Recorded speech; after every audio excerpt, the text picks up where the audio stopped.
Дөнья күләм танылган галим Сәйид Хусейн Нәср бер вакыт булай дигән: Исламны үзен аңламыйча, ислам фәнен аңлап булмый.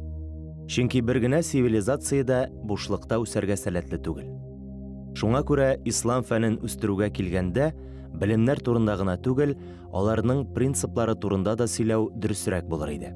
Белем көч һәм доминация билгесе булып кабул ителә торган заманча алымнан аермалы буларак, исламда гыйлем ул әйләнә-тирә мөхитне танып белү, аны буйсындыру һәм аның өстеннән хакимлек итү түгел.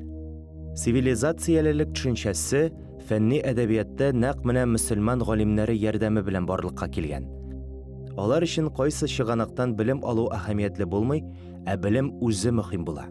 Гомәр ибн Рустә дә нәкъ менә белемнәрнең кыйммәтен тиешенчә бәяләгән галимнәр арасыннан булган. Ул туганда ислам дөньясы фәнни ярыш хәлендә була. Бер якта фәннәр үзәгенә әверелгән Багдад, икенче якта ислам мәдәнияте үзәгенә әверелгән Каһирә шәһәрләре.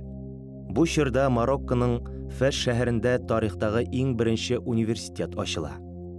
Фатима әл-Фихри тарафыннан төзелгән Әл-Карауин университеты 859 елда эшли башлый. Әхмәд бин Гомәр бин Рустә хәзерге Иран территориясенең Исфахан шәһәрендә туган. Биредә ул ачышлары өчен алга таба ныклы нигез булып торачак башлангыч белем ала. Әл-Мутаққи хәлифә идарә иткән чорда дәүләт хезмәткәре була, соңрак сак хезмәте җитәкчесе итеп билгеләнә. Гомәр бин Рустә белем ала башлаган вакыттан ук математика, астрономия һәм бигрәк тә географиягә тартылган. Ул сәяхәт итәргә яраткан. Нәкъ менә шуңа күрә ул Новгород Русенә китә.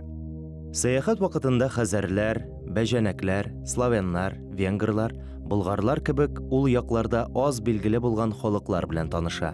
Күргәннәрен ул үзенең Китабел Галак ан-Нафисә хезмәтендә тасвирлый. Мәсәлән, болгар кабиләләре турында ул булай яза: Алар Каспий диңгезенә кыя торган елга ярларында яшиләр. Сазлыклар һәм урманнар күп булган төбәкләрдә торалар.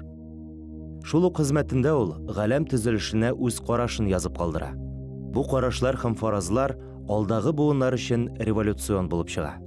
Ул вакытта киң таралган астрономик һәм космик теорияләрдән аермалы буларак, Ибн Рустә түбәндәге фикердә тора: Җир шары галәмнең уртасында түгел, теләсә кайсы ноктасында булырга мөмкин. Кояш түгел, җир һәм башка космик җисемнәр әйләнә. Галәмнең чиге юк. Безнең планетада шул чиксезлектә хәрәкәт итә. Аның замандашлары җирнең галәм үзәгендә булуына һәм бер урында торуына, кояш һәм башка җисемнәр безнең планета тирәли әйләнеп йөрүенә инанганнар. Әлбәттә инде, Ибн Рустәнең шундый кыю фаразлары аның дахи һәм гадәти булмаган сәләтләре турында сөйли. Бүген аның фаразлары фәнни яктан исбатланган факт булып тора.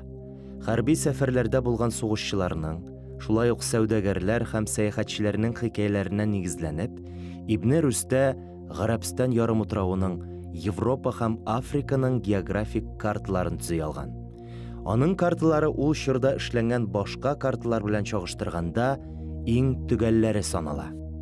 Шуңа күрә ул эшләгән карталар дәүләт өчен мөһим документлар һәм бик кыйммәтле чыганаклар булып саналган.